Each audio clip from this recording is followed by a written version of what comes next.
Greetings, everybody. This is a continuation of the tutorial video for the simulation for Lab 5. Okay, so now you're looking at this graph, and I know some of you, emailed me and called me saying, you don't have the full version of Excel. I know the one you download online. I mean, it's better if you somehow can get access to a computer that has the full version of Excel, so you're able to access everything. I am. That's really the ideal thing. I don't know how much it costs to download. Well, essentially you'll get Office. I don't know what a full version of Office costs. Imagine there's a student discount through Microsoft. But anyway, I mean, well, that is what it is. So have the graph here. Remember, it was quick layout, and then I wanted that one right there. Okay, so again, I don't need this line FN. I delete that. Left click on these horizontal lines, then right click, delete. I don't need those. I'll format. Now remember, we have to format everything. Let me go to the y-axis. I left click with the mouse and see the y-axis is now in that box. Then when I have the arrow, I'm going to right click the mouse. It doesn't matter what order. Let me take the font. We want it to be, again, it's tedious. Excel has these defaults that are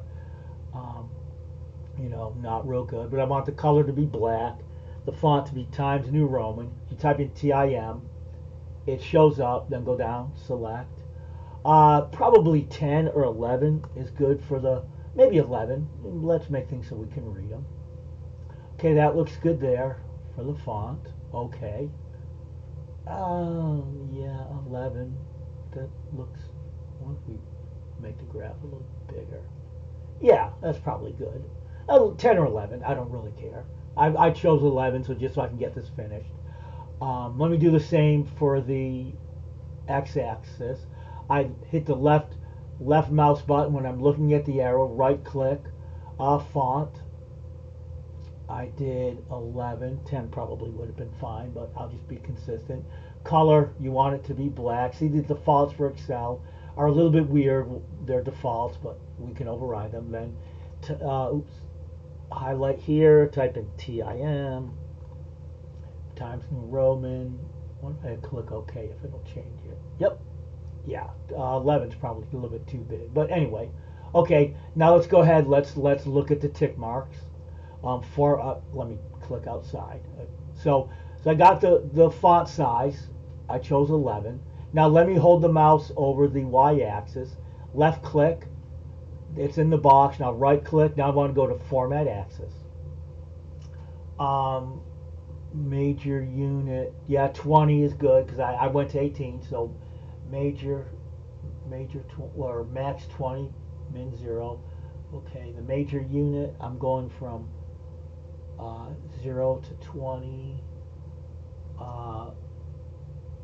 I would do, yeah, the major is good. The minor, we don't need 0.4. Let's do 1. Okay, tick marks, remember, inside for both. And, feel free to, to play around, your settings, depending upon what values you use for K. Your graph, the scale of your graph might be slightly different. So, don't be afraid to play around with the major and minor. The idea is you don't want too many tick marks, because then you all probably know what happens. And generally, you want the minor unit to be about 1/2 of the major. So notice there's only one tick mark in between, or maybe, like 1/4. The idea is like that. But basically, you don't want too many tick marks. I mean, so that's all. So I've got that. Looks good. Okay, then here, Excel, we got the line. Remember, here we want black, and that should be good. See, it changed it. That looks good. Let me go down to the same. Again, I'm holding the mouse over the x-axis. I hit the left mouse button. See, I've got the box. When I'm looking at the arrow, right there, left click, format axis. I mean, now 0.35, that's good. Major 0.005, minor. Half of 0.005 is 0.001. 0025. That should work. We can always check. Oh, it didn't put it in. Let me try that again. What happened? Format axis. I think that should be okay. Oh, tick marks. I had not. It won't put tick marks unless you tell it to. My mistake. Okay, see, that looks ridiculous. See what I did there? See all those tick marks? I messed up here. I have one too many zero. It should be 0025, not. It should be 0.0025. I have one extra zero there. It's easier to get careless. But notice if I left it like that, that's clearly ridiculous. No one's going to accept that. All those tick marks, but now me changing it, because half of 5, 005 is 0025. Yeah, see how that changed it? Perfect. Now let me go back in, continue format. Again, it's a little bit tedious, but it is what it is. Here we go. I mean, I sort of enjoy making graphs in Excel.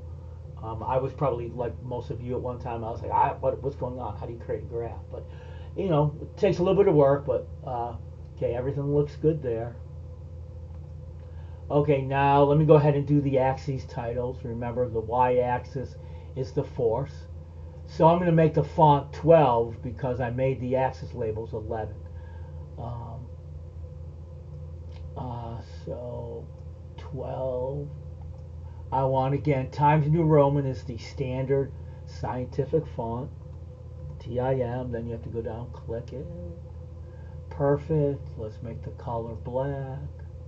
I want over here, I think, text options. Click there. Text direction in the second box there. We want horizontal. See that?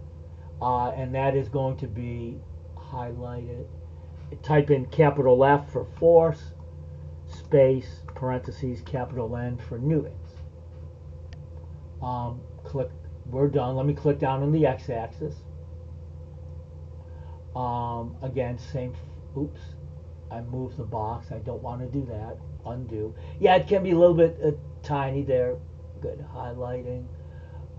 12. Color black. That should do it. Font. There we go. Recently used, Times New Roman, and that is X, and the units are M for meter. So X space parentheses M. Click outside. Now we got to go ahead and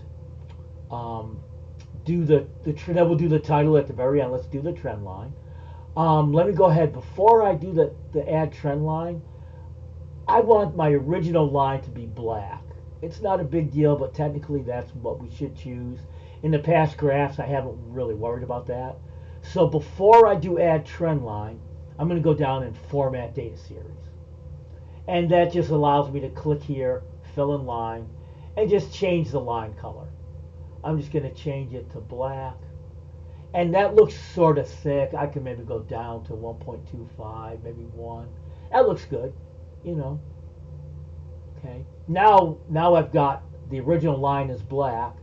Now let me again I'm holding the mouse over series. Now I right click, add trend line. We know the drill from there. Now here we want to set the intercept to 0.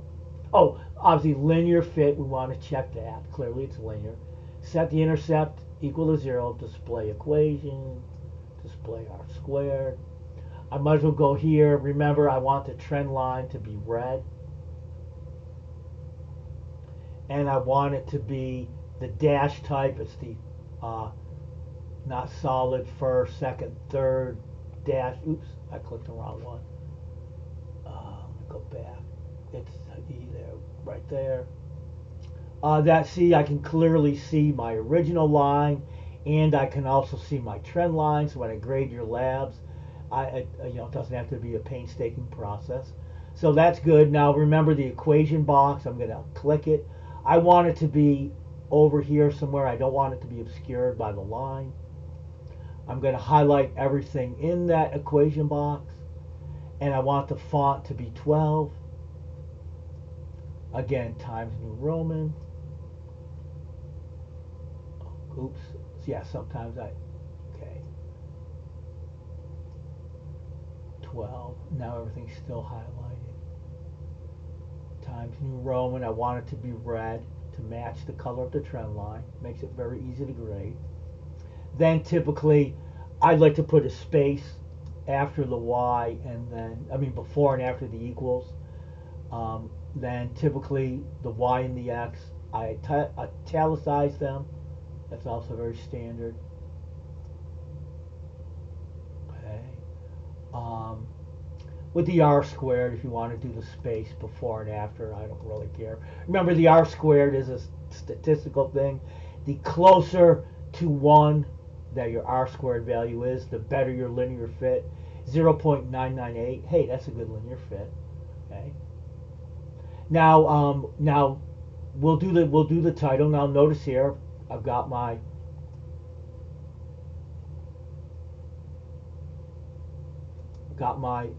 equation box. Now remember, the coefficient of x, it's y equals mx plus b, but we set the intercept b to 0. So that 578.56, that's the Excel value for the slope. Now watch what happens to the percent error when I type in, and keep all the digits, don't round. So I'm going to type in 578.56, then click outside, disco. Now we're pretty much done. Now we just need to format the title. And let me pause it for a second.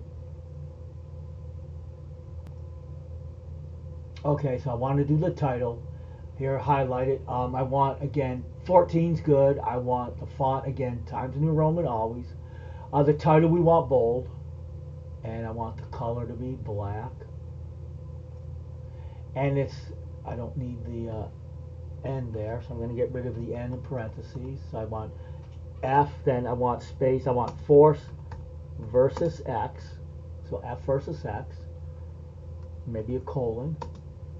A couple spaces, and that's for two springs in parallel. Oop, a little spelling mistake. There.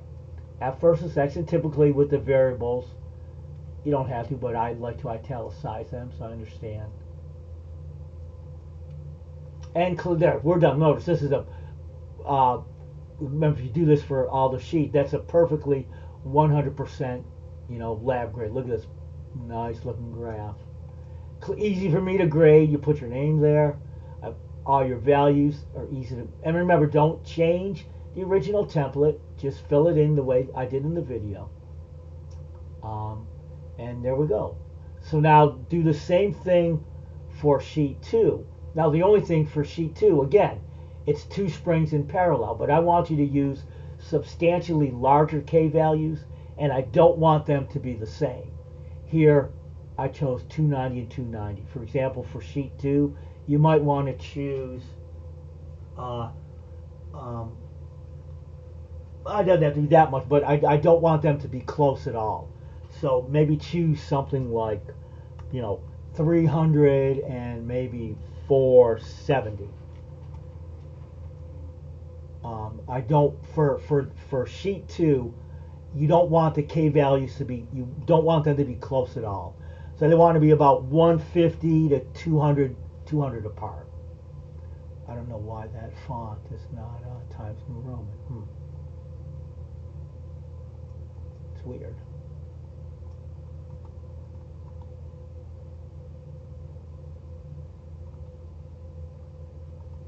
Oh, here it's not letting me. Scroll down real quick. It's just bothering me.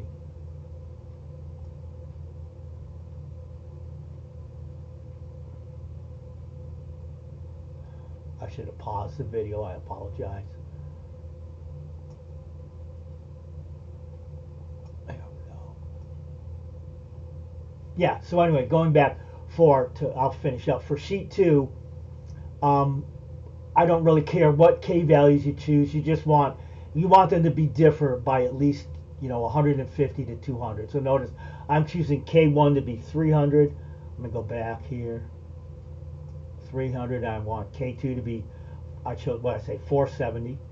Okay, here we go. Then take the applied force back down to 0.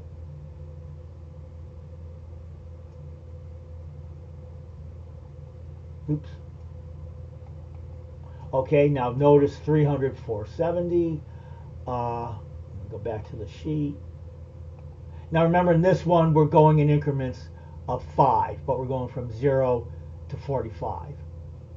But again, what you're going to have to do, now remember, if you keep all the cell references the same, don't change it, don't move anything. Notice here, the theoretical equation for K equivalent, cell H5. Go back here to sheet 1. H5. So what if I just do copy and paste? Look at that. And, so, you know, that's why I like Excel. Then go ahead. Again, now remember, just you're going 5, 10. So, I mean, you get the idea. I'm going to go up to 5. Oops. And I've got 0.006 meters. You know the drill. Go ahead and enter it in.